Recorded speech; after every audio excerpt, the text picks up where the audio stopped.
Radhe Radhe everyone. તો ગયા વિડીયોમાં કીધું હતું એમ અમે ગયા હતા બહાર ફરવા માટે। તો આ ડભારી બીચ છે અને ત્યાંનું મંદિર હતું ખોડિયાર માતાજીનું, તો ત્યાં પણ ગયેલા હતા અમે।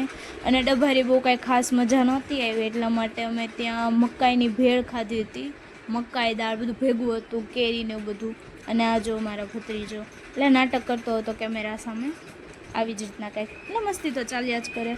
અને ત્યાં કંઈ ખાસ મજા નહોતી આવી, એટલા માટે અમે ત્યાંથી નીકળી ગયા હતા। હવે કઈ સાઈડ જઈએ છીએ તો અમને પણ નથી ખબર, બટ મારી બેન આઈ થિંક મોરા ટેકરાનું કહેતી હતી, તો અમે એ સાઈડ જ ગયા હતા। એટલે અત્યારે મોરા ટેકરા પહોંચી પણ ગયા અને ત્યાંથી ને અમે ગયા હતા સુવાલી બીચ। અને સુવાલી બીચ ઉપર અમે ગયા ને ત્યારે ખબર પડી કે અહીંયા તો બહુ બધું બદલાઈ ગયું છે એમ, કેમ કે પહેલાં જેવું હતું ને એવું છે નહીં અહીંયા।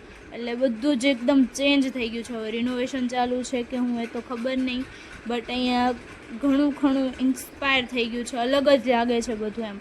અને મારી હાલત કંઈક આવી જ હતી, મતલબ મેં હેર સ્ટ્રેટ કરાવ્યા હતા ને એક એંગલથી લાગતું નથી કે મારા હેર સ્ટ્રેટ હતા। અને મારા મામા છે, મારી બેન ને મારા ભત્રીજો। બાય બાય, મળીશું બીજા